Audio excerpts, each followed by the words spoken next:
여러분 너무 반갑습니다. 특별히 지수 너무 반갑고요. 우리 인집사님 너무 반갑고요. 아무튼 다른 분들 너무 반갑습니다. 요셉이도 괜히 오랜만에 보는 것 같고, 그렇죠. 그래서 너무 반갑고 좋네요. 말씀을 나누고 있어요. 하나님의 임재의 가치를 두는 문화에 대해서 말씀을 나누고 있습니다. 글쎄요, 이러면 좋을 것 같아요. 어떤 말씀이 선포되면 그 말씀이 실제로 우리의 삶에 이루어져 가는 걸 보고 싶어요. 성경 어떤 말씀이 선포됐는지 그 말씀이 우리의 삶에서 실제적으로 지켜지는 그런 것들을 봤으면 좋겠어요. 지난주에 제가 스스로도 어색하게 말씀을 전했어요. 너무 어색하더라고요. 찬양의 표현에 대해서 말씀을 나눴습니다. 찬양을 표현을 해야 된다. 그래서 그 찬양의 표현을 통해서 우리가 기름 부으심의 증가로 들어가고 하나님의 임재가 우리의 삶에 더 가까이 올 수 있다라는 말씀에 대해서 나눴습니다. 저의 체질, 저는 굉장히 부끄러움을 잘 타고 남 앞에 서기를 부끄러워하고 뭐 이런 성격이거든요. 실제로 그렇습니다. 예. 그런데 이런 찬양의 표현을 한다는 것이 저에게는 사실 쉽지는 않은 것 같아요. 보는 앞에서 한다는 게. 그런데 일주일 동안 하려고 굉장히 또 부단히 노력했어요. 저희 고양이들이랑 지금 같이 지내거든요. 아내가 없는 고양이들과 함께 같이 지내고 있는데 계속 찬양의 표현들을 하려고 노력했습니다. 막 방언으로 혼자 찬양하고요. 그리고 오늘도 드럼을 칠 때 이 드럼 소리에 기름 부으심이 증가하고 있어. 나는 드럼을 통해서 주님을 찬양하고 있어. 이건 찬양의 표현이야 하면서 막 쳤습니다. 혹시 느끼셨어요? 여기서 기름 부으심이 이렇게 풀어져 나오는 거 혹시 느끼셨어요? 저는 믿어요. 왜냐하면 찬양의 표현, 모든 악기로 주님을 찬양하라고 하셨고 말씀대로 순종했기 때문에 그 영역에 기름 부으심이 증가했을 겁니다. 그래서 예인이가 키보드 치는데 이렇게 아우라가 이렇게 올라오는 거 보셨어요 혹시? 할렐루야. 예, 수아가 여기서 막 소리 치는데 느껴지셨어요? 이렇게 막 뭐가 나가는 게 느껴지셨어요? 예, 기름 부으심이 증가됩니다. 찬양의 표현을 하게 될 때, 우리가 말씀을 순종하게 될 때 기름 부으심이 우리 삶에 증가되게 될 겁니다. 오늘은요, 하나님의 임재를 존중하는 태도, 하나님의 임재를 존중함에 대해서 좀 나누면 좋을 것 같아요. 존중이라는 단어를 저희 교회에서 참 많이 사용하는 것 같아요. 존중이라는 거, 누군가를 존귀히 여기는 거겠죠. 맞습니까? 중요한 사람일수록 그 사람을 어떻게 대하는지에 따라서 인생의 결과가 달라지는 것을 많이 봅니다. 세상적으로도요, 사회적으로 좀 명망이 있고 유명한 사람, 또는 예를 들어 뭐 제일 쉽게 말할 수 있는 게 대통령이라고 한번 생각을 해보죠. 우리가 와 이거 뭔가 개콘 같네요.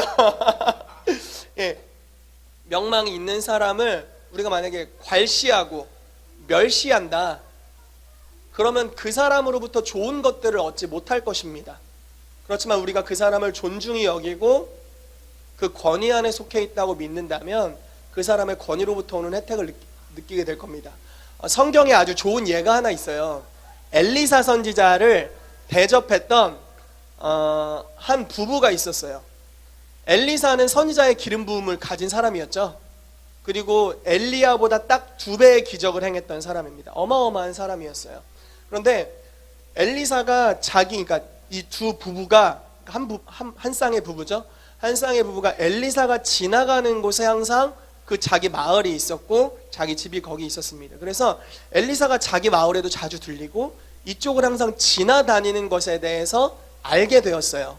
그리고 나서 그거를 유명한 선지자, 이스라엘의 대선지자가 우리 동네도 왔다 갔다 하시는구나, 이렇게만 모든 마을 사람처럼 그렇게 여겼던 것이 아니라 이 사람은 어느 날 이 선지자를 접대하고 존중하기로 결정을 합니다. 그래서 자기 방에 다락이 하나 있는데 거기를 따로 구별했어요. 이 방은 엘리사 선지자의 방이다 라고 따로 구별을 하였고요, 그 방에 선지자를 모시기 시작했습니다. 그래서 뭐 맨날 거기서 살았던 것은 아니지만 그 고을을 지나칠 때는 항상 그 다락에 쉴 수 있도록 처소를 마련해 주었죠. 그러던 어느 날 이 부부에게 아이가 없다는 이야기를 엘리사 선지자가 들었습니다. 그리고 이렇게 물어봅니다. 부부에게, 너의 소원이 있다면 나에게 말해라. 왕에게 무엇을 요청할 것이 있다면 내가 왕한테 직접 얘기해 주겠다. 나 선지자야. 뭐 이렇게 얘기한 거죠. 선지자, 그 당시에 뭐 엘리사 선지자라면 왕도 껌뻑 죽는 권위를 가지고 있었기 때문에 왕 앞에 이야기할 것이 있다면 내가 말해주겠다. 또는 너가 필요한 것이 무엇이든지 나에게 이야기해라. 이렇게 무슨 백지수표를 주듯이 이렇게 줍니다. 꼭 솔로몬이 하나님 앞에 네가 무엇을 원하는지 내가 주겠다, 무엇을 원하느냐 이렇게 구한 것과 같은 그런 입장이었던 것 같아요. 이게 선지자를 존중할 때 오는 기름 부으심의 은총이었습니다. 그래서 이 사람이 무엇을 구할까 모르다가 이제 아이가 없다는 이야기를 선지자가 들었습니다. 근데 뭐 하나님 음성을 들은 건지 모르겠는데요, 그냥 선지자가 뭐 음성을 들었다는 이야기는 없는데요, 거기서 그냥 대놓고 내년에 너한테 아이가 있을 거다, 그냥 이렇게 말해버렸어요. 근데 그 다음 연도에 아이가 태어납니다. 아이를 낳지 못하는 가정에서. 그리고 나서 그 아이가 어느 날 나이가 많아 자랐는데 이제 초등학생 정도 된 것 같아요. 그런데 어느 날 아픈 거예요. 그러면서 아이고 머리, 성경 표현으로는 아이고 머리야 아이고 머리야 하더니 누웠어요. 근데 그대로 죽었어요. 굉장히 마음 아프죠. 그 어머니가 이 사실을 남편에게도 이야기하지 않고 아이를 죽은 상태로 안아서 선지자 엘리사가 지냈던 다락에 누워놓고 엘리사에게로 막 달려갑니다. 종을 하나 데리고. 그래서 엘리사를 만나서 이렇게 이야기를 합니다. 내가 언제 아들을 달라고 했습니까? 라고 하면서 이제 울기 시작하죠. 그랬더니 엘리사가 내가 너와 함께 가리라 라고 말을 했고요. 다시 그 아이가 있었던, 그 남자아이가 있었던 곳으로 가서 그 처소로 가봤더니 아이가 죽어 있는 겁니다. 엘리사가 아이를 위해서 기도했는데 굉장히 특이한 방법으로 기도했어요. 눈과 눈을 마주쳤대요. 이렇게 코와 코를 맞추고 입과 몸으로 이렇게 덮었대요. 그리고 가만히 있었더니 아이의 몸이 점점 따뜻해지더라 라고 나와 있고요. 7번 재채기를 하고 깨어났다 이렇게 나옵니다. 선지자의 기름 부으심으로 말미암아서 죽은 아이를 다시 건지게 됩니다.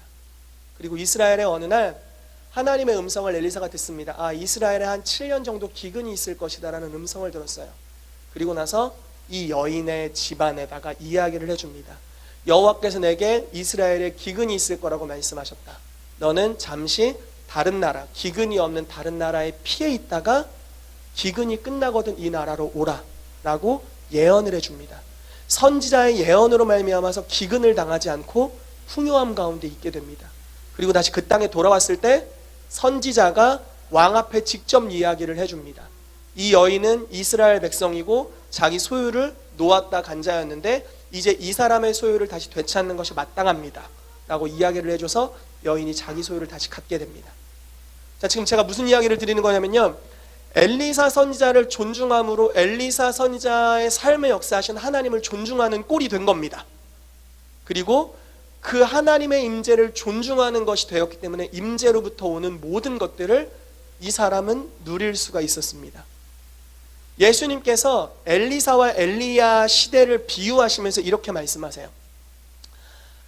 그때 이스라엘에 엘리사 선지자가 있었는데 모든 사람이 기근을 면한 것이 아니라 한 가정만 기근을 면하였다. 이렇게 이야기를 합니다. 모든 사람은 기근을 당했는데 단 한 가정, 근데 그 가정의 특징은 선지자를 존중히 여겼던 가정이었던 거죠. 선지자를 존중히 여겼을 때 그것은 하나님의 임재를 존중히 여긴 것이었고 임재로부터 오는 혜택으로 말미암아서 저는 시냇가에 심은 나무가 시절을 쫓아 과실을 맺으며 그 잎사귀가 마르지 아니함 같으니 그가 하는 모든 일이 다 형통하리로다 라고 말씀하셨다. 사회, 경제, 시스템의 영향을 받지 않는 하나님의 부요하심, 하나님의 은총, 모든 사람이 다 멸망할 그때에도 부요할 수 있는 은총, 하나님의 임재로부터 온 은총, 그런 것이 엘리사 선지자를 존중했던 한 가정에게 있었다라는 거죠. 그런데요, 여러분, 반면에 엘리사가 이제 엘리야의 겉옷을 받은 지 얼마 안 될 때였습니다. 저도 장은 정확히 기억은 안 나는데 안타까운 것은 엘리사가 대머리였던 것 같아요. 머리가 없으셨어요, 이분이. 어느 날 이제 없는 머리로 이제 겉옷을, 엘리야의 겉옷을 입고 걸어가고 있었습니다. 그런데 그 동네 아이들 약 40여 명이 나와서 대머리여 올라가라, 대머리여 올라가라, 대머리야, 대머리야 올라가라, 이렇게 이제 놀렸어요, 엘리사를. 근데 안타까운 건 뭐냐면 이게 혼난 걸로 끝난 게 아니라 왜 그랬나 모르겠어요. 엘리사가 아이들을 여호와의 이름으로 저주합니다. 더 놀랄 구조를 말씀드릴게요. 저주를 하자마자 숲에서 곰 2마리가 튀어나옵니다. 그리고 아이들을 다 찢어 죽였습니다. 42명이 죽었다고 나와 있어요, 성경에. 굉장히 안타깝죠. 너무 좀 가혹한 거 아닙니까? 어쨌든 구약 시대였으니까 뭐 그럴 수 있다고 생각하는데요. 보세요. 엘리사 위에 기름 부으심이 있었고 엘리야는 굉장히 존귀한 자였어요. 그 사람을 존귀히 여김으로 하나님의 임재를 존중할 줄 알았던 자는 이 세대가 어떻게 변하든지 상관없이 하나님의 시냇가에 심은 나무가 되었어요. 그런데요, 반면에 그 중요한 주님의 임재를 담고 있는 한 사람, 또는 하나님의 임재를 존중히 여기지 않고 오히려 비방하고 말로 비방했던 이 42명의 아이들은 오히려 죽임을 당하게 됩니다. 중요한 분을 어떻게 대하는지가 우리의 인생을 결정하는 거죠. 이해되시죠? 자, 서론이었습니다. 말씀을 같이 읽도록 하죠. 마태복음 12장입니다. 마태복음 12장 22절부터 32절까지 말씀 보도록 하겠습니다.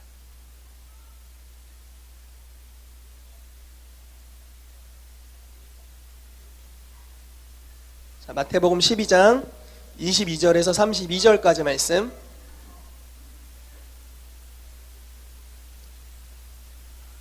축하를 못 해드렸는데 우리 강희훈 형제님 전역했습니다. 이제 군인이 아니라 일반인입니다, 여러분. 할렐루야. 이제 저 모자를 벗을 날이 있을 겁니다. 머리가 하도 길어가지고. 예, 할렐루야. 이제 일반인이 되셨어요. 예, 막간을 이용해서 잠깐 얘기했습니다. 마태복음 12장 22절부터 32절까지 말씀 우리 같이 교독하겠습니다. 제가 한 절, 여러분들이 한 절 읽겠습니다. 그때 귀신 들려 눈 멀고 말 못하는 사람을 데리고 왔거늘 예수께서 고쳐주심에 그 말 못하는 사람이 말하며 보게 된지라.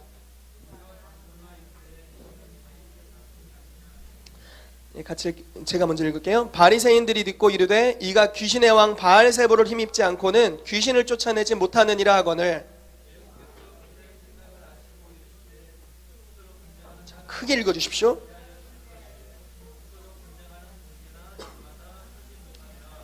만일 사탄이 사탄을 쫓아내면 스스로 분쟁하는 것이니 그리하고야 어떻게 그의 나라가 서겠느냐.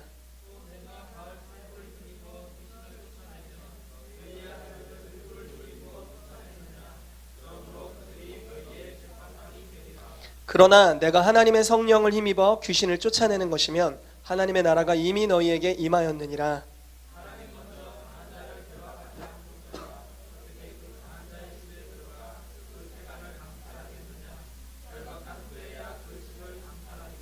나와 함께 아니하는 자는 나를 반대하는 자요 나와 함께 모으지 아니하는 자는 해치는 자니라.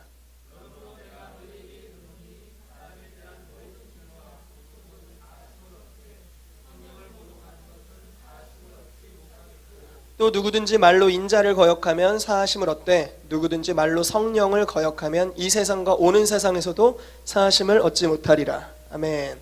자, 여기서도 아주 극명한 상반적인 대비가 일어납니다. 자, 성령님을 존중하면 어떤 일이 일어납니까? 하나님의 나라가 옵니다. 성령님을 존중하는 자, 말로 성령님의 역사를 시인하는 자, 하나님의 나라를 이 땅에 가져오는 자가 됩니다. 예수님이 그러한 분이셨고 그렇기 때문에 예수님이 가는 곳마다 주님의 나라가 임했습니다. 반면 지금 바리새인들은 성령을 통해서 일어난 역사를 저는 귀신의 왕을 힘입었다. 저건 하나님의 역사가 아니야. 성령의 역사가 아니야. 저거는 귀신의 역사라고 비방했습니다. 말로 정면으로 성령의 역사를 대적합니다. 즉 성령님을 존중히 여기지 않았고 성령님을 비방했습니다. 자, 중요한 분을 어떻게 대했는지가 우리 인생을 결정합니다. 어떻게 됩니까? 이 사람은 말로 성령을 거역하면 어떤 일이 일어납니까? 이 성경 본문에 32절에 있습니다. 이 세상과 오는 세상에서도 사하심을 받지 못합니다. 되게 무섭지 않나요? 예수님을 욕하면 괜찮습니다. 여기 이렇게 나오네요. 예, 예수님을 말로 거역하면 사하심을 받을 수 있답니다. 그런데 성령님을 말로 거역하면 끝입니다. 이거는 돌이킬 수가 없다고 이야기합니다. 흔히 뭐 성령 회방죄라고 하죠. 그러니까 어마어마한 성령님을 예수님께서는 그만큼 존귀히 여기셨고 주님 말씀, 주님의 모든 말씀이 진리라면 이 말씀도 분명히 진리입니다. 성령님을 어떻게 대하는지가 너무나 중요한 거죠. 아멘이시죠? 성령님을 존귀히 여기는 저와 여러분들 되기를 축복합니다. 아멘. 성령께서 이 세대 가운데 역사하시는 걸 보고 아 저건 성령님이야 라고 말할 줄 아는 저와 여러분들 되시기를 축복해요.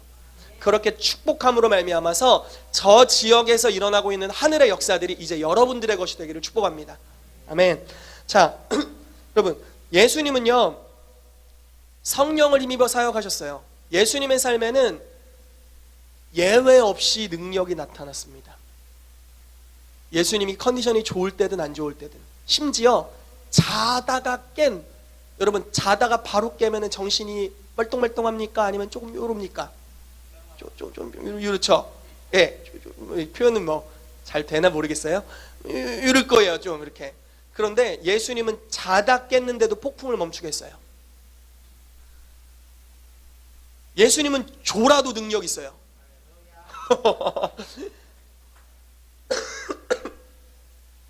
예수님은요 배고파도 기름 부으심이 있어요. 우린 때론 배고프면 기름 부으심 떨어지는 것 같지 않습니까?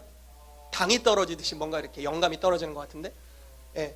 근데 예수님은요 배고파도 기름 부으심이 있고요, 굶어도 기름 부으심이 있고, 제자가 배반했을 때도 기름 부으심이 있고요, 항상 기름 부으심이 있으셨어요. 상황의 영향을 받지 않았어요. 근데 우리는 좀 이렇게 격차가 있잖아요. 예수님과 우리는 왜 이런 차이가 있을까요? 예수님이 하나님의 아들입니까? 아멘이죠. 여러분들 하나님의 자녀이십니까? 아멘입니다. 차이가 없잖아요. 예수님이 의인이십니까? 아멘. 여러분들 의인이세요? 어제 네가 진 죄를 알고 있어. 예. 여러분들 의인입니다. 차이가 없어요. 여러분들 안에 성령님이 거하십니까? 아멘. 아멘 하십시오. 예수님이 능력을 행하셨던 유일한 이유는 성령님 때문입니까? 아멘. 동일한 성령님이 있습니다. 무슨 차이일까요? 조건이 동일한데 그분의 삶과 우리의 삶이 왜 다를까요? 예수님의 약속은 예수님을 믿는 자는 나와 같은 일을 행할 것이요 더 큰 일도 하리라고 약속도 있어요. 그분은 기대하고 있어요. 줄 걸 다 줬어요. 조건이 예수님과 우리와 동일합니다.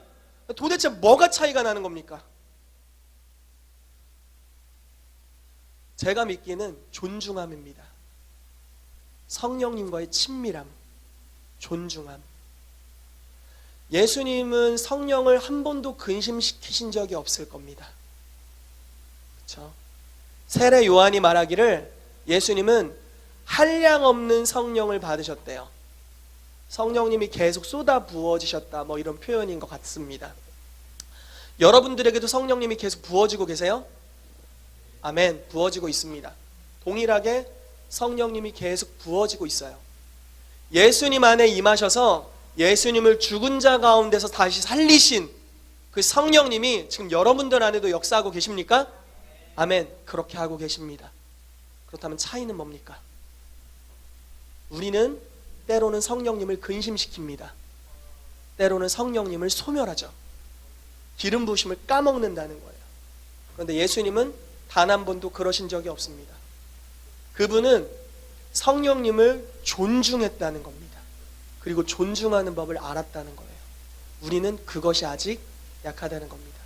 만약에 우리가 모든 조건이 예수님과 같고 이제 우리가 해야 될 역할이 성령님과 어떻게 관계 맺는지가 우리의 삶의 풍성함, 다른 말로 하면 이 땅에 하나님의 나라를 가져오는 것, 다른 말로 하면 이 땅에 하나님의 나라를 가져옴으로 말미암아 하나님께 최고의 면류관과 영광을 올려드리는 그 사명을 이루기 위해서 우리가 예수님 앞에서, 이제 성령님 앞에서 해야 될 단 한 가지의 표현은요, 어떻게 성령님을 지금보다 더 존중하는 삶을 살 것인가가 이제 관건이라는 거예요. 만약에 우리가 성령님을 존중하는 태도가 이제 변화된다면 여러분들의 삶에 주님의 임재의 강도가 달라질 겁니다. 왜 어떤 교회에 가면 임재가 더 있고 왜 어떤 교회에 가면 임재가 덜 있을까요? 왜 어떤 교회의 예배 인도자는 더 임재가 있고요, 어떤 교회의 예배 인도자가 인도를 할 때는 더 임재가 없을까요? 차이가 있잖아요. 우리가 막 비교하지 않아도, 막 희은이 막 비교하지 않아도 오늘 너무 좋았어요. 오늘 굉장히 좋았습니다. 오늘 해와같이 얼굴이 빛나는 것 같았어요. 막 해와같이 빛나는, 오늘 희은이 얼굴이 해와같이 빛났어요. 좋았습니다. 희은 형제님 예배인도 할 때, 할렐루야. 어떻게 스스로 박수를 치기 시작해서 이걸 어떻게 시작했는지 굉장히 좋았는데, 왜 다를까요? 존중함이 다른 거죠. 성령님을 모시는 게 다른 겁니다. 그분을 극빈으로 대접하는 자와 와가지고 그냥 옆에 앉아나 계세요 이렇게 하는 자와는 완전히 다른 거죠. 그분께 집중해서 모시는 자와 그냥 살았던 자는 다른 겁니다. 이스라엘 왕의 시대에 대부분 언약궤는 하나님의 성전에 있었습니다. 그런데 다윗이 언약궤를 모셨을 때는 달랐습니다. 똑같은 언약궤가 항상 그 자리에 있습니다. 그런데 다윗은요, 언약궤에 임하신 주의 영광 앞에서 다른 모든 신하들과 아내가 비방하는 소리에도 굴하지 않고 주님을 예배했습니다. 이 사람의 눈에는 하나님밖에 없었어요. 내가 여호와께 청하였던 한 가지 일 곧 그것을 구하리니 나로 내 생전에 여호와의 집에 거하면서 여호와를 찬송하게 하여 주십시오. 이 사람의 갈망이었어요. 하나님의 임재를 존중하는 전존재를 바친 갈망함, 그것이 다윗의 삶이었습니다. 동일한 조건의 왕들이었지만 모두 기름 부으심을 받았고 모두 언약궤가 있었고 성전에서 예배했지만 다윗 시대만큼은 특별한 하나님의 영광의 임재가 온 땅 가운데 비쳤다는 겁니다. 다르다는 거죠. 존중의 태도가 다른 겁니다. 자, 여러분들에게 도전합니다. 우리 각자 이룬 수준이 다를 거예요. 그렇죠? 우리 집사님과 집사님 수준이 다를 겁니다. 요새는 다 다를 거예요. 각자마다 분량이 다를 겁니다. 도전하는 것은 지금의 분량 이상으로 성령님을 존중하게 되기를 축복합니다. 아멘. 여러분들에게 각자 다른 수준의 규격이 임하게 되기를 축복해요. 각자 다른 수준의 도전이 임하게 되기를 축복합니다. 지금보다 더, 저도 저의 수준 안에서 지금보다 더 성령님을 존중하기로 결단합니다. 여러분들에게도 그런 은총이 있게 되기를 축복합니다. 아멘. 자, 성령님을 존중하기 위해 취해야 되는 태도들이 있습니다. 우리가 그러한 것들에 대해서 한번 알아보도록 하겠습니다. 고린도전서 6장 19절 20절 한번 말씀 읽어볼게요. 고린도전서 6장 19절 20절.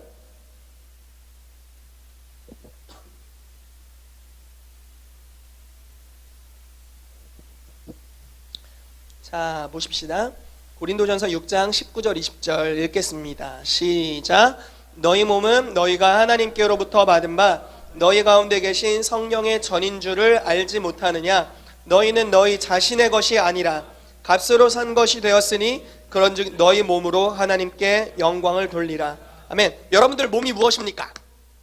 성전. 무슨 뜻입니까? 이 한자를 정확하게 풀이하자면 성은 무슨 성입니까? 거룩할 성. 예, 참신했어요. 거룩할 성. 뭐 전자는 모르겠네요. 아무튼 무슨 받전은 아니고 뭐 집에 관련된 전이겠죠. 예, 성전. 거룩한 전이에요. 여러분들의 몸이 거룩하다는 거죠. 자, 얘기해 볼게요. 성령님은 성은 무슨 성이에요? 거룩할 성입니다. 그냥 영 나부랭이가 아니세요. 귀신의 영과 다르십니다. 성령님은 거룩하신 성령님이세요.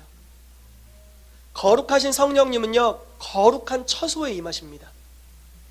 만약에 우리가 우리 몸을 거룩히 한다면 여러분들의 몸에 주님이 임하시기가 아주 좋으실 겁니다.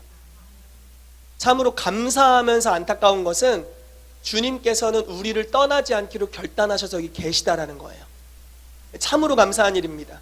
때로는 범죄할지라도 그분은 근심하시지만 떠나지 않고 계십니다. 그렇지만 우리가 만약에 우리의 몸을 주님 앞에 더 내어드리고 거룩함으로 내어드린다면 주님의 임재가 우리 가운데 증가하게 될 겁니다. 거룩함이라는 뜻이 무엇일까요?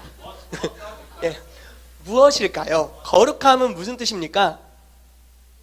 예, 구별됨입니다. 구별된다라는 건 뭐죠? 예를 들어 이 마이크를 이야기를 해볼게요. 이 마이크를 이거 세상에 가도 있겠죠? 노래방은 없을라나? 아무튼 노래방 가도 있겠죠? 노래방 가서도 쓰고 하나님의 말씀을 전하거나 예배할 때도 쓴다. 이거 구별된 겁니까? 아니죠. 이거는 아무데나 쓰는 겁니다. 구별됐다라는 것은 오직 하나님을 위해 분리시켜서 따로 두는 겁니다.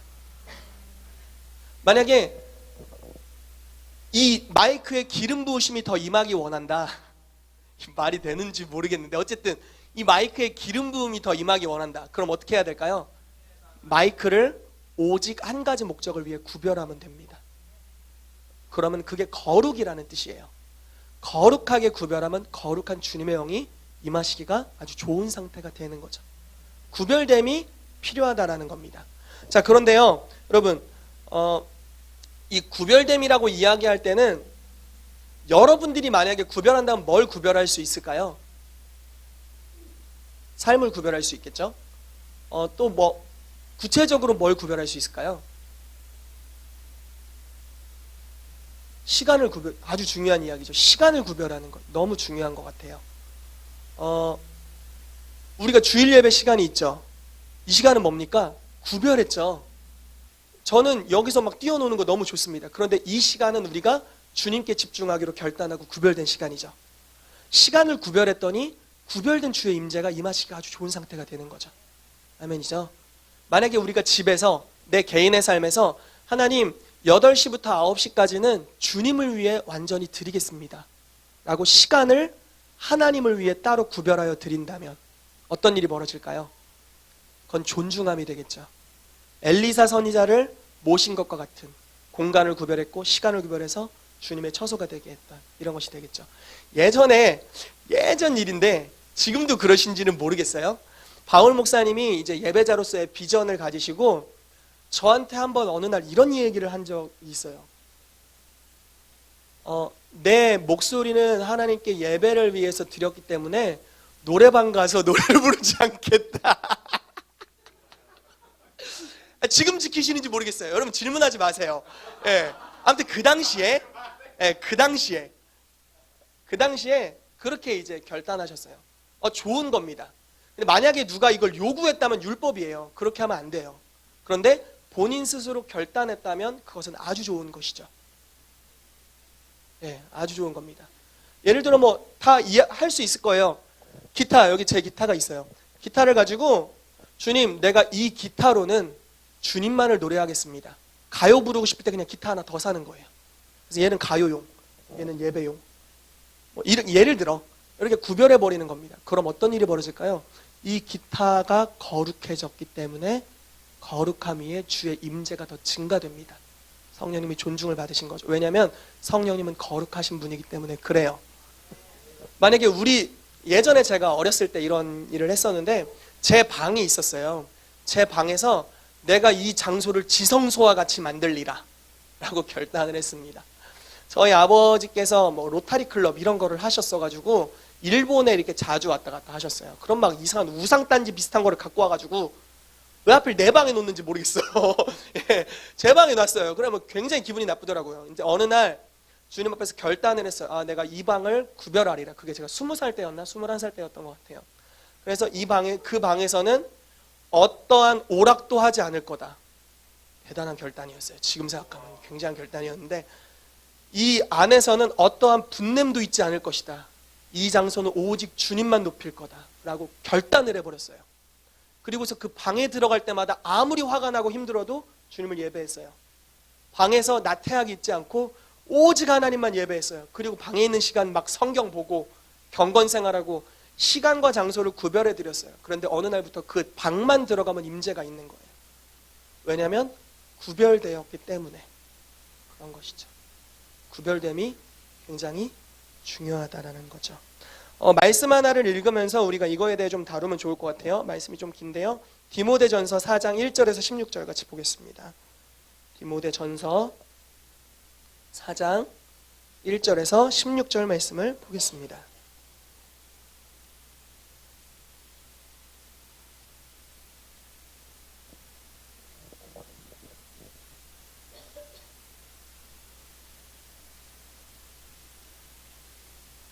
자, 디모데전서 4장 1절에서 16절 교독할게요. 제가 한 절, 여러분들이 한 절. 그러나 성령이 밝히 말씀하시기를 후일에 어떤 사람들이 믿음에서 떠나 미혹하는 영과 귀신의 가르침을 따르리라 하셨으니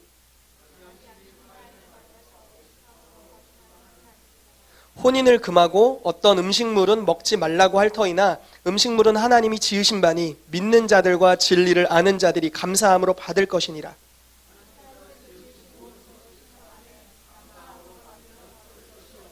하나님의 말씀과 기도로 거룩하여 짐이라.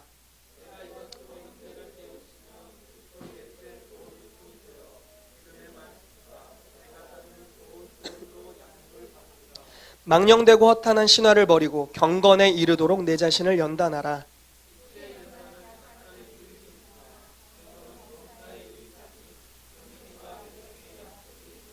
미쁘다 이 말이여 모든 사람이 받을 만하도다.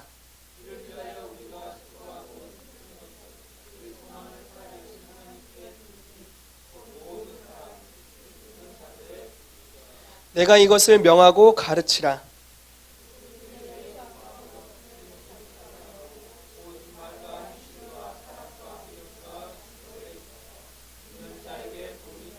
내가 이를 때까지 읽는 것과 권하는 것과 가르치는 것에 전념하라.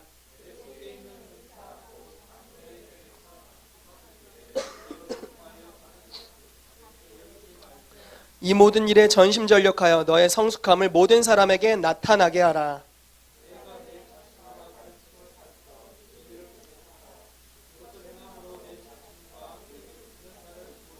아멘. 여기 경건에 대한 이야기가 나옵니다. 특별히 저는요, 하나님의 말씀과 기도로 거룩하여 짐이라 라는 말씀으로 우선 포커스를 가지고 봤으면 좋겠어요. 여러분, 시간과 장소를 구별해서 하나님의 말씀과 기도로 나아가기를 축복합니다. 왜냐하면 말씀과 기도로 거룩하여 집니다. 여러분, 시간을 구별해서 주의 말씀을 읽는 건 너무 중요하다고 생각합니다. 글쎄요, 예전에 제가 초기에 이제 주님을 만났을 때 결단했던 것은 하루에 1시간은 꼭 기도해야겠다라는 거였습니다. 중학교 3학년 때였는데, 그때는 물론 그 시간을 거룩히 구별해 드렸습니다. 그런데요, 1시간을 구분해 드렸는데 신기한 것은요, 그 이후의 시간에도 거룩함이 유지되어 있었다라는 거예요. 왜냐하면 그 1시간의 시간을 구별했던 것에 주의 임재가 풀어지니까요, 삶에서도 거룩함이 유지되어 나아갔습니다. 물론 이제 나이가 좀 더 들어가면서 더 시간들을 늘렸습니다. 그리고 저는 이제 종교 영역으로 오기로 결단이 있었기 때문에 이 영역에 있어서 좀 더 들어가게 되었어요. 글쎄요, 여러분들도 뭐 직장 생활을 하고 뭐 각자의 일들이 있을 겁니다. 여러분들의 영역이 있을 겁니다. 그렇지만요, 여러분들이 하나님의 말씀과 기도로 들어가게 되면 여러분들의 하는 일이 거룩하여질 겁니다. 여러분들의 삶이 거룩하여질 거예요. 그러면요, 여러분들의 삶과 여러분들의 가정과 여러분들의 일터 가운데 구별되었기 때문에 구별된 주의 임재가 오게 될 겁니다. 예수님이 이렇게 그 서신서에 이렇게 나오죠. 무엇을 하든지 예수 그리스도의 이름으로 하라라고 나옵니다. 예수 그리스도의 이름에는 능력이 있습니다. 그 이름이 증거될 때 항상 역사가 일어났어요. 그런데 무엇을 하든지 내가 삶을 살 때, 밥을 먹을 때 또는 일을 할 때 주 예수의 이름으로 하랍니다. 예수님의 임재가 동반되는 삶을 살라는 거죠. 우리가 거룩함으로 시간과 장소를 정해서 구별해 드리면요, 여러분들의 삶에 이제 주 예수 이름으로 하게 될 때 실제로 그 거룩함이 임하게 될 겁니다. 하는 일의 양상이 달라지기 시작할 거예요. 요셉은요, 여호와께서 함께 하심으로 그가 하는 모든 일에 복을 받았답니다. 그런데 아무 영감도 없었던 하나님을 믿지도 않는 애굽 사람 보디발이 보았는데, 요셉을 봤는데 여호와가 함께 하시는 게 보여요. 그 사람이 선견자였습니까? 그 사람이 선지자입니까? 아닙니다. 믿지 않는, 우상을 숭배하는 한 애굽의 그냥 시위대장이었습니다. 그런데 믿지 않는 자가 하나님의 사람이었던 요셉을 보는데 여호와가 함께 하시는 게 보여요. 어떻게 보았을까요? 하는 일이 다 형통함을 통해서 이 사람이 하는 일과 다른 종들이 하는 일에 명백한 비교가 됨으로 말미암아서 보인 거죠. 이 사람은 항상 잘 되는구나. 얘가 섬기는 하나님에게 무언가 특별한 것이 있고 하나님이 얘와 함께한다 라는 게 보였던 겁니다. 우리가 시간과 공간을 또 하나님의 말씀과 기도로 삶을 구별하기 시작할 때 이런 일들이 일어나게 될 것입니다, 여러분. 아멘. 자, 또 여러분 여기 말씀에 보면요, 12절 말씀을 한번 보실래요? 자, 12절에 보면 누구든지 내 연소함을 없인 여기지 못하게 하고, 여기서 아마 디모데는 나이가 좀 어렸던 것 같아요. 오직 말과, 자 보세요, 말과 행실과 사랑과 믿음과 정절에 있어서 믿는 자의 본이 되라. 다 하라는 거죠. 다 거룩히 구별되라 이런 뜻입니다. 말을 구별한다면 어떤 일이 일어날까요? 말을 막 함부로 안 해. 내 말은 하나님 앞에 정돈된 말만 할 것이야. 여러분들이 입술을 거룩히 구별하기로 결단했어요. 그럼 이제요, 그 사람이 하는 말에는 신뢰가 임합니다. 그 사람이 하는 말은요, 하나님의 날선검이 될 거예요. 그 사람이 하는 말은요, 이제 권위가 생기고 그의 말은 왕이 경청하여 듣게 될 것입니다. 그 입술로부터는 하나님의 지혜가 풀어질 거예요. 그 입술에는 간사함이 없을 겁니다. 그 입술은요, 말하면 이제 하늘의 뜻이 임하게 될 거예요. 성취하는 입술이 될 겁니다. 입술을 구별했기 때문입니다. 만약에 내가 손을 구별했어요. 하나님, 내 손으로 나쁜 짓을 안 하고 주의 영광을 위해 구별합니다. 주께 올려드리고. 하나님, 뭐 어떻게 해야 될지 모르겠어요. 아직 구별해서 이렇게 한번 손을 이렇게 구별해 드렸어요. 그럼 어떤 일이 발생될까요? 손에 주의 임재가 오겠죠. 이 손은 예를 들어 오른손만 구별했어요. 농담입니다. 오른손만 구별하고 왼손은 구별 안 했어요. 오른손이 왼손보다 훨씬 더 기름 부으심이 있을 겁니다. 웃지도 않으셔. 예. 예, 굉장히 진지하네요. 오늘 왜 이렇게 진지해 이거. 예. 아무튼 그래요, 여러분. 그래서요, 여러분, 말과 행실과 사랑과 믿음의 정절에 있어서 여러분 구별하게 되시기를 축복합니다. 아멘. 세 번째로 보길 원하는 것은요, 14절 말씀이에요. 내 속에 있는 은사 곧 장로의 회에서 안수받을 때 예언을 통하여 받은 것을 가볍게 여기지 마라. 즉 은사를 사용하는 데 있어서 구별되라는 겁니다. 나를 하나님이 선견자로 부르셨다. 보는 은사가 있다. 보는 것을 주의하십시오. 나를 하나님이 듣는 은사를 가지게 했다. 선지자로서 듣는 자다. 듣는 것을 주의하십시오. 나를 하나님이 말하도록 부르셨다. 말을 주의하십시오. 나를 하나님이 내 손을 능력의 사역으로 부르셨다. 그러면 몸을 주의해서 행하십시오. 은사를 위해 자신을 구별하게 되시기를 축복합니다. 바울 목사님이 예전에 예배 사역을 위하여서 자기의 목소리를 구별했던 것 같아요. 이 임재는 하나님의 임재만 담겠습니다. 이 목소리는 하나님의 임재만을 동반할 것입니다. 주의 임재를 동반하기 위해 나의 목소리를 구별해 드립니다. 했을 때 임재가 동반되는 거죠. 그래서 오늘날의 이 위대한 할렐루야, 이 위대한 예배 사역자가 그런 구별됨으로 말미암아 탄생되게 된 겁니다. 여러분, 거저되는 것은 없습니다. 물론 하나님의 모든 선물은 거저 없습니다. 그렇지만요, 그 거저든 선물을 믿음으로 취하여서 실제로 내 삶에 이루어가는 것은 거저되는 게 아닙니다. 맞습니다. 예, 맞아요. 예, 바울 목사님 거저되신 게 아니에요. 부단한 거룩함의 노력과 싸움, 씨름을 계속적으로 지금도 하고 계시고 계속 믿음으로 가고 있습니다. 그러므로 계속 좋아지고 있어요. 여러분, 제가 요즘 어디를 가든지 느끼는 게 바울 목사님 예배가 짱이에요. 제일 좋아요. 개인적으로도 고백을 했습니다. 바울 목사님이 어디서 예배를 인도하든지 진짜 짱입니다. 진짜 막 하늘 뚫리고요. 의도적으로 하나님께서 이 바울 목사님의 예배와 예배팀을 의도적으로 세우시는 게 전 느껴져요. 이건 진짜 속셈이 있다. 하나님의 속셈이다 이건. 의도적이야. 의도적으로 끌어올리시는 걸 느끼게 하세요. 여러분, 치유 세미나 끝나고 다음 세미나가 뭔지 아십니까? 예배 세미나. 주제로 말할 것 같으면 예배 개혁. 자, 막간을 이용해서 잠깐 홍보를 하였습니다. 여러분, 자신의 은사를 위해서 구별하십시오. 여러분, 구별하십시오. 만약에 내가 영어과 저기 있잖아요. 영문과. 근데 영문과다. 그걸로 나 빛을 발할 거다.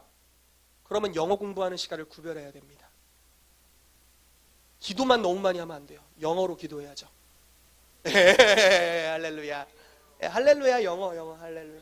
할렐루야. 할렐루야. Jesus. 할렐루야. 예. 아멘. 영어과라면 이 정도 해야 합니다. 은사를 위해 여러분 구별하십시오. 여러분들의 재능을 구별하는 것도 하나님의 은사를 위해 구별하는 것이고요. 성령의 은사를 위해 구별하는 것도 구별하는 것입니다. 성령을 존중하는 겁니다. 자, 다음으로 넘어가 볼게요. 설교를 길게 할 생각은 없었는데 굉장히 이렇게 가네요. 자, 성령님을 존중하는 또 다른 방법입니다. 무엇이냐면요, 하나님의 진리를 존중함으로써 성령님을 존중할 수 있습니다. 왜일까요? 진리를 존중하는 게 왜 성령님을 존중하는 걸까요? 우리는 말씀파가 아니라 성령파 아닙니까? 말씀 성령파. 왜 진리를 존중하는 것이 성령님을 존중하는 것입니까? 성령님을 일컫는 말 중에 하나가 저는 진리의 영이라 라고 말씀합니다. 그가 오실 것인데, 보혜사가 오실 것인데 너희를 모든 진리 가운데로 인도해 주실 것이다 라고 말씀하고 있는 것입니다. 성경 장소를 있지만 읽지는 않을게요. 시간이 넘어갈 것 같아서. 세대마다 주님께서 주시는 말씀의 조명 가운데 특별한 기름 부으심을 나타내는 사람들이 있습니다. 제가 요즘 위인전 같은 걸 읽고 있거든요. 600페이지, 800페이지 되는 것 같아요. 이래 두께가. 다 읽어야 되나 모르겠어요. 우선은 원하는 만큼 제가 이제 발췌해서 인물들별로 조금씩 읽고 있는데요. 보면요, 위대한 그때 이제 미국에서 치유 부흥이 있었을 때 1900년대 초기부터 한 1950년대, 60년대, 70년대까지 치유 부흥이라는 것이 있었어요. 힐링 리바이벌이 있었습니다. 그때 쓰임 받았던 사람들의 이야기예요. 어떤 사람은요, 아프리카에 전염병이 돌아서 인구의 4분의 1인가가 죽었어요. 진짜 심각하지 않나요? 4분의 1이 전염병으로 실제로 죽었어요. 그런데 이 사람이 굉장히 강력한 기름 부으심의 사람, 치유의 사람이었습니다. 이렇게 이 사람과 이 사람의 사역팀이 이제 구제 활동을 하고 전염병으로 죽은 사람들의 시신을 수습하는 일들을 했는데, 특이한 것은 이 사람 팀은요, 보호 장구를 갖추지 않았어요. 그냥 시체를 맨손으로 만지고 막 하는 거예요. 그래서 사람들이 볼 때 얘네 좀 있으면 죽겠다, 전염병인데 이거 전염되는 건데 죽겠다 했는데 제일 건강해요. 그래서 궁금해서 찾아와 물어봤습니다. 당신들에게는 우리와는 다른 무언가가 있는 것 같습니다. 그랬더니 이 사람 이름은 존 G 레이크라는 사람인데요, 이 사람이 이렇게 이야기를 합니다. 제 삶에는 성령님의 기름 부으심이 머물러 있습니다. 성령님은 번개같이 임하시는 분이시고 소멸하는 불이십니다. 병균이 저에게 침투하려 할 때 제 안에 임해 계신 성령님이 그 병균을 먼저 죽이십니다. 그래서 병균은 나에게 역사할 수 없습니다. 이런 독특한 믿음을 갖고 있었어요. 그러면서 이렇게 이야기를 하는 거예요. 전염병이 걸린 사람의 폐병과 관련이 있었나 봐요. 폐에서 그 병균을 채취해서 제 손에 올려놔 보십시오. 그리고 현미경을 한번 보십시오 라고 했어요. 채취해서 병균이 살아있는 것을 확인하고 스포이드 같은 걸로 했겠죠. 이 사람을 쏟아놔 놓고 현미경으로 관찰했습니다. 죽어 있어요. 그 다음에 이제 실시간으로 한번 해봅시다. 손을 현미경으로 놓은 상태로 살아있는 병균을 갖다 놨어요. 바로 죽었어요. 놀라운 기름 부으심의 사람이었어요. 성령님을 존중할 줄 알았고, 그 시대 가운데 치유라는 영역에 있어서 하나님의 진리의 기치를 높이 든 사람이었어요. 그런데요, 이 사람의 삶에 성령님이 인도하시는 것 같으니 쭉 가볼게요. 이 사람의 삶에 아내가 죽으려고 했어요. 그러니까 아파서. 그리고요, 자기에게 10명 정도, 정확하게 기억 안 나네요. 한 10명, 7명인가 10명 정도의 형제가 있는데 3명은 이미 죽었어요. 병들어서요. 부모보다 먼저 떠났어요. 그리고 3명도 이제 죽게 되었어요. 곧 죽게 되었어요. 그런 상태로 치유가 없이는 인생이 저주받은 것 같은 상황이었어요. 그래서 너무 화가 나가지고 성경책을 집어 던진 거예요. 하나님이 계시다면 우리 집에 어떻게 이런 일이 있어? 하고 집어 던졌습니다. 성경책이 벽난로 옆에 툭 튕겨갖고 통통통통통통 열려가지고 사도행전 10장 38절이 열렸어요. 그리고 그래도 내가 그러면 안 되지 하고서 성경책을 주우려고 하는데 사도행전 10장 38절의 말씀이 보이는 겁니다. 그 말씀에 이렇게 써 있어요. 하나님이 나사렛 예수에게 성령과 능력을 기름 붓듯 하셨음에 저가 두루다니며 마귀에게 눌린 모든 자를 고치셨으니 이는 하나님이 함께 하셨습니다. 이런 말씀이 있었어요. 그리고 이 사람이 깨닫습니다. 질병은 하나님이 준 게 아니구나. 마귀에게 눌린 모든 자들을 고치셨구나. 질병의 근원은 하나님이 아니고 하나님은 성령의 기름 부으심으로 질병을 고치신다. 그리고 질병을 가져온 자는 마귀구나. 이런 어떤 진리를 깨달았어요. 그리고 나서 이 진리를 선포하고 주장하기 시작합니다. 아내를 향해서 주장하고 기도했더니 아내가 살아났어요. 그리고 자기 형제들을 위해서 기도한 형제들이 살아났어요. 그러면서 하나님께서 이 사람의 기름 부으심을 증가시키세요. 왜 기름 부으심이 증가됐을까요? 사도행전 10장 38절의 말씀을 이 사람은요, 아는 것에 그치지 않고 믿었을 뿐만 아니라 시도했고 계속 주장했어요. 처음에 안 고쳐졌는데 계속하는 겁니다. 말씀에 기록되었기 때문에. 말씀을 존중할 때, 진리를 따라갈 때, 진리, 하나님의 거룩한 말씀이기 때문에 진리를 따라갈 때 임재가 증가됐던 것이죠. 그리고 하나님이 그 진리를 그 세대 가운데 높이 드셨어요. 놀라운 일이 일어났던 거죠. 다른 한 사람 이야기만 할게요. 캐더린 쿨만이라는 사람이 있었습니다. 아시는 분들은 아실 수 있어요. 이 사람이 실패한 사람이었어요. 원래는 탁월한 복음 전도자였습니다. 이 사람이 집회를 할 때 많은 사람들이 회심하고 구원받는 일이 있었어요. 그런데 이혼남, 그러니까 뭐라고 얘기해야 될까요? 어떤 복음 전도자 남자인데요, 이 사람이 자기 아내가 멀쩡히 살아있어요. 그리고 관계가 뭐 불륜을 저지른 이런 게 아니었어요. 근데 이 남자가 캐더린 쿨만을 통해 나타나는 하나님의 영향력을 훔치고 싶었어요. 이 사람에게 지금 굉장히 인기가 있었거든요. 그래서 이 남자가요, 자기 아내를 버렸어요. 그리고 캐더린 쿨만에게 이렇게 이야기를 하면서 꼬셨어요.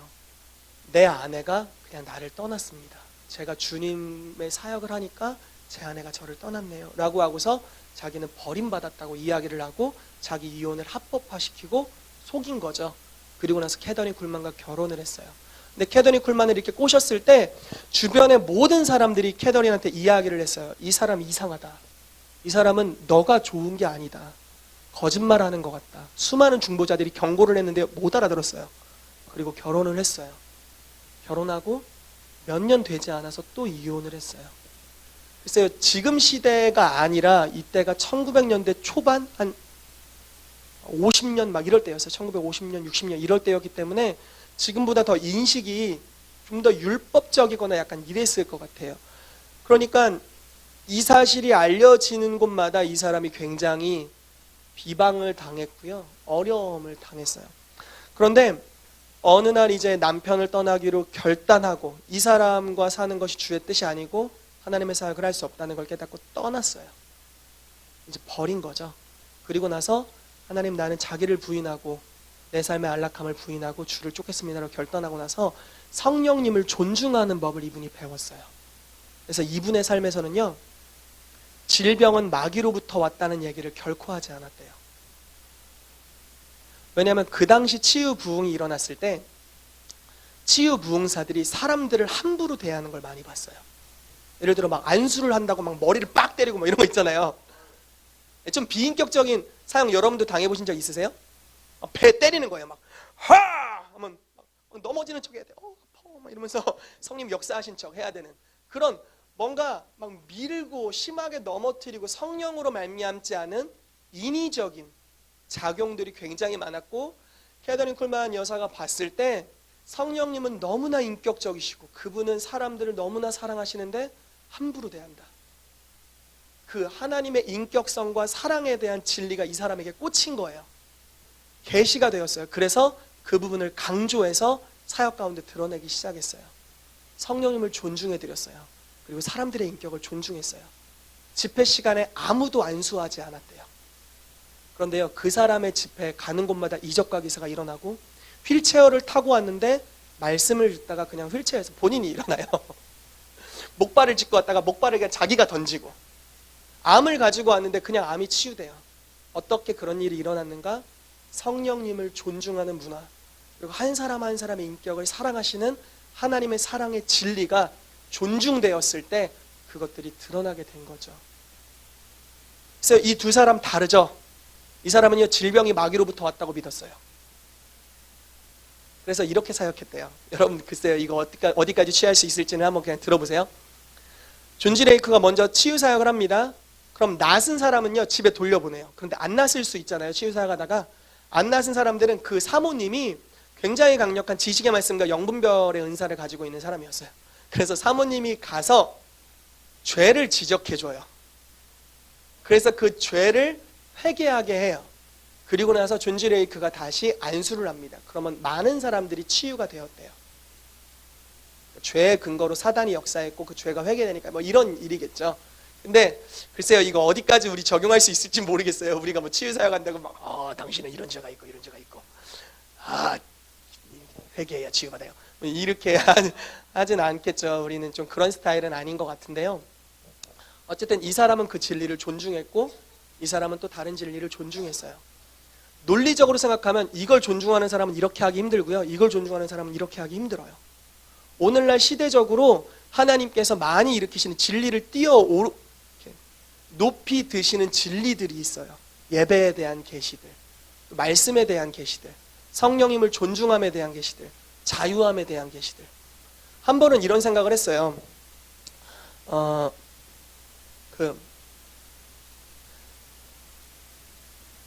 비교를 이제 제 친구들이랑 이렇게 비교를 한 건데요. 여러분은 어느 게 좋으신지 한번 선택을 해보세요. 시대적으로 부흥이 있었을 때 한쪽 그룹은요, 성령님을 존중하는 그 장엄한 분위기 때문에 꿈틀거리지도 못하게 했어요, 회중을. 예를 들어 예배 시간에 아이들이 뛰어다닌다, 있을 수 없는 일이에요. 존다, 있을 수 없어요. 일부러 깨우는 건 아닌데, 있을 수 없는 일이에요. 막 떠든다, 있을 수 없는 일이에요. 그냥 성령께서만 오직 일하시도록 모든 사람은 잠잠할지어다였어요.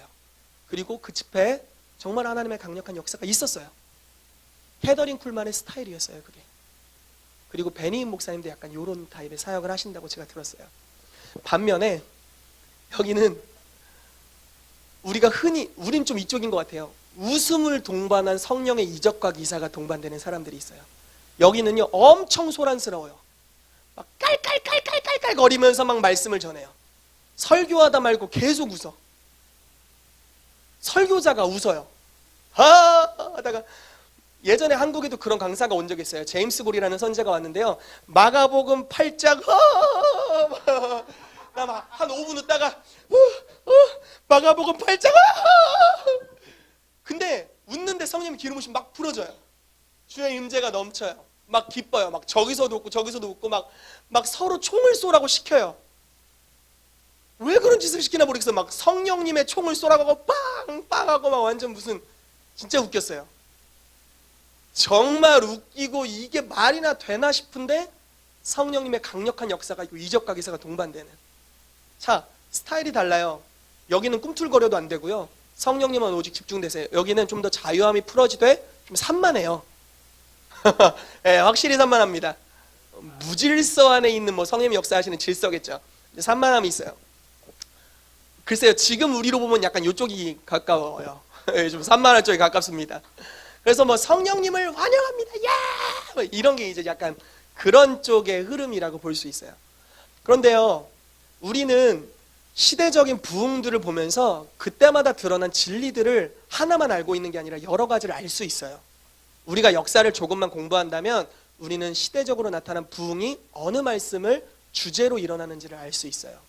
우리는 대부분의 질병이 마귀로부터 왔다는 걸 알고 있죠. 그렇지만 우리가 너 병 걸린 건 마귀 때문이야 라고 정죄하면 안 된다는 걸 알고 있어요. 이해되십니까? 이해되죠? 그러니까 캐더린 쿨만이 이야기한 것과 존 지 레이크가 이야기한 걸 우리 다 알고 있고, 인격적으로 배려할 수 있고, 또 모든 질병이 다 마귀 때문은 아니에요. 이해되시죠? 그런 진리들을 알고 있어요. 그렇다면요, 우리는 시대적으로 하나님께서 역사하셨던 사람들 모두를 존중해야 될 것 같아요. 연약함이 있어요. 존 지 레이크는요, 사역 중독이었어요. 아내가 영양실조로 죽었어요. 이 사람의 연약함이죠. 다 연약함이 있어요. 그렇지만 그 사람의 삶을 통해 일어난 하나님의 진리의 역사들을 존중할 때 그 영향력이 우리에게 와요. 그리고 우리는 그 단점을 본받지 않는 거죠. 그런 은혜가 있게 되기를 축복합니다. 그래서 제가 여러분들에게 도전하길 원하는 것은요, 하나님의 말씀을 읽었을 때 그 말씀이 이루어지기까지 달려가십시오. 그럼 성령님이 더 강력히 역사해 주실 거예요. 왜냐면요, 그분은요, 여러분들이 이 말씀 아, 이 말씀 내가 살아내야 돼 라고 결단하고 진리를 향해 가는 것보다 더 여러분들을 모든 진리로 이끌어 주시는 분이세요. 진리를 쫓아갈 때 성령님은 함께 오실 겁니다. 아멘. 그러한 은혜의 역사가 있게 되기를 축복합니다. 하나가 더 있는데 하면 욕먹을 것 같고 여기서 이제 마무리 짓는 걸로, 이건 이제 다음 주 설교로 자연스럽게 넘어가서 다음 주는 제가 여유 있는 모습으로 오게 되는 그런 은혜의 역사들, 굉장히 많은 분량을 준비했네요. 준비하고 보니까 여기까지 좀 하는 걸로 하겠습니다. 자, 말씀을 여러분 좀 정리해 봅시다. 중요한 분을 어떻게 대하는지에 따라서 인생이 갈립니다. 성령님을 존중히 여겨드리면 하나님의 나라가 풀어집니다. 그분을 말로 거역하고 비방하면 오고 오는 세대에 사함받을 길이 없어요. 막 괜히 과거 지금 돌아보지 마세요. 혹시 비방한 적이 있나? 그럼 굉장히 힘들어져요. 무슨 말인지 알겠죠? 언젠가 성령의 방치를 지은 것 같아. 힘들어. 이러지 마세요. 그냥 잊어버리세요. 말로 성령님을 시인하고 존중해드리는 삶이 되기를 축복합니다. 예수님과 우리는 차이가 없습니다. 단지 성령님을 얼마만큼 존중해 주느냐의 차이입니다. 그래서 여러분들에게 도전을 드렸습니다. 지금보다 더 존중해 드리십시오. 말과 행실, 여러분들의 삶으로, 시간과 장소를 구별함으로, 또 여러분들의 은사 사용에 있어서 거룩함으로 구별되신다면 여러분들에게 성령의 임재가 더 풀어지게 될 겁니다. 또한 하나님의 진리를 존중함으로 성령님을 초대하게 되시기를 축복합니다. 우리 같이 기도합시다. 좀 자리에 일어나서 기도하면 좋겠습니다.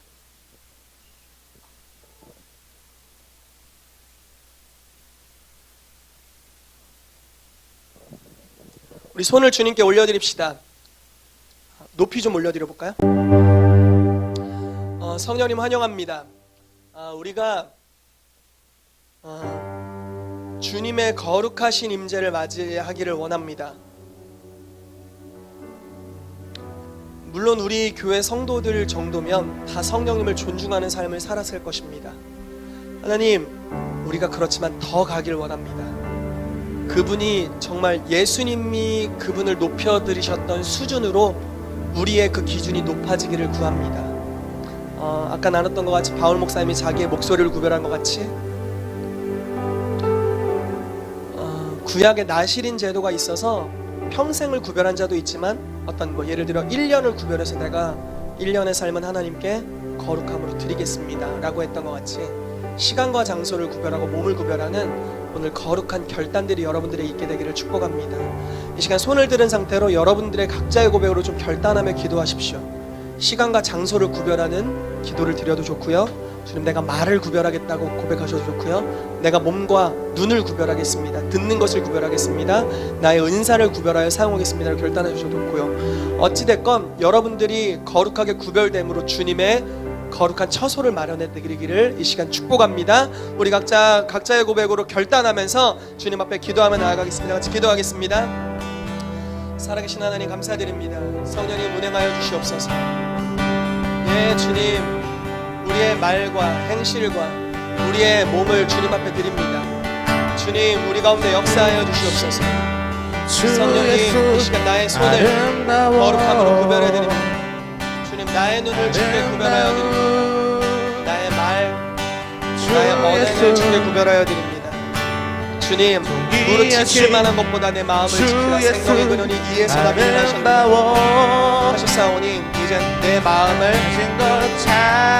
주님의 영광을 위해 구별해 드립니다.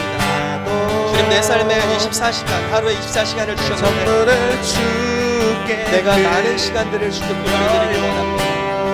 이제 주님, 구별된 시간들이 내 삶에 더 증가될 것입니다. 주님, 내가 내 아침의 시간을 주께 구별하여 드립니다. 내 몸을 주께 구별하여 드립니다. 내 은사를 주께 구별하여 드립니다. 주님이 치유의 은사를 주께 구별하여 드립니다. 주님 감사합니다. 주님 감사합니다. 성령님 감사합니다. 성령님 감사합니다. 성령님 감사합니다. 감사합니다. 할렐루야. 주님을 찬양합니다. 성령님 감사합니다. 주님, 내가 나의 영계를 구별하여 올려드립니다. 하나님, 내 영적 기류 위에 하나님으로부터 오지 않은 것들이 이제 머물지 못할 것을 선포합니다. 내가 영계의 주인으로서 이 시간 나의 주인이신 하나님께 이 처소를 내어드립니다. 나의 진천에서 운행하여 주시옵소서. 주 예수 머물러 주시옵소서. 존귀하신 주 예수 할렐루야, 당신의 이름을 찬양합니다. 아름다워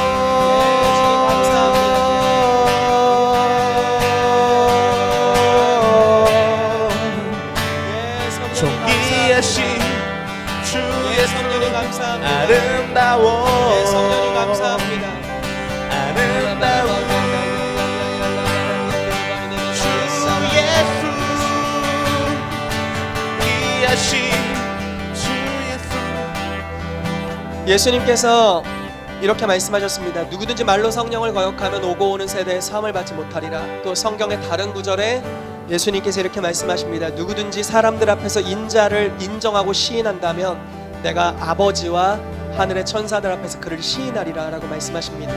말로 주님을 시인하는 것, 사람들 앞에서 주님을 시인하는 것, 주님께서 귀히 보시고 굉장히 중요하게 생각하신다고 말씀하시는 것 같습니다. 여러분, 이 시간 성령님을 말로 고백해 드립시다. 그분이 여러분들의 삶에 얼마나 존귀한 분이신지, 어떤 위치를 차지하셔야 되는지, 어떻게 임하셔야 되는지 여러분들의 사모함을 이 시간 여러분들의 입술의 표현으로 올려드리십시다. 주님을 시인하면서 우리 성령님을 구하시면서 같이 기도하도록 하겠습니다. 예, 주님, 성령님을 환영합니다. 어린 양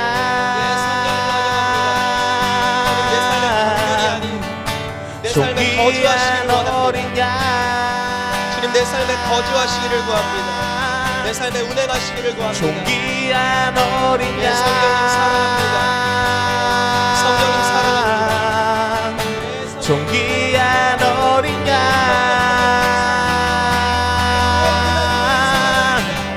존귀한 어린 양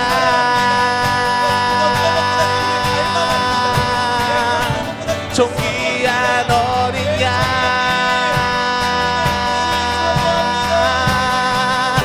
존귀한 어린 양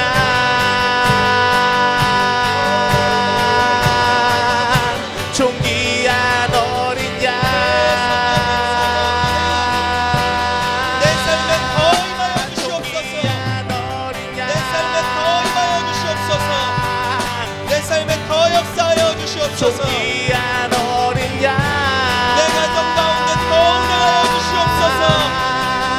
존귀한 어린 주님의 양 인자가 내 삶 가운데 흐르기를 원합니다. 내 관계를 타고 올라가길 원합니다. 존귀한 어린 양 주님, 이제 관계를 통하여 흘러가게 하여 주소서. 존귀하신 성령님의 시인합니다. 주 예수 내가 복음을 증거할 때 시인을 행할 때 존귀하신 주 예수 사람들을 만나게 될 때 아름다워 성령님을 통하여 내 삶에 아름다워 역사하셔서 예수 주 그리스도의 살아계신 예수 하나님의 인재를 우리 가운데 나타내 주시옵소서. 주 예수 아름다워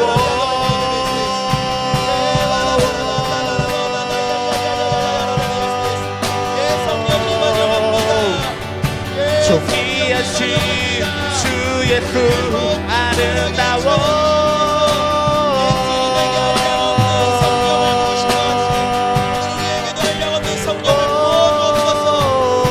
존귀하신 주 예수 아름다워 존귀한 어린 양 계속적인 열린 하늘 가운데로 우리가 거하게 되기를 구합니다. 존귀한 어린 양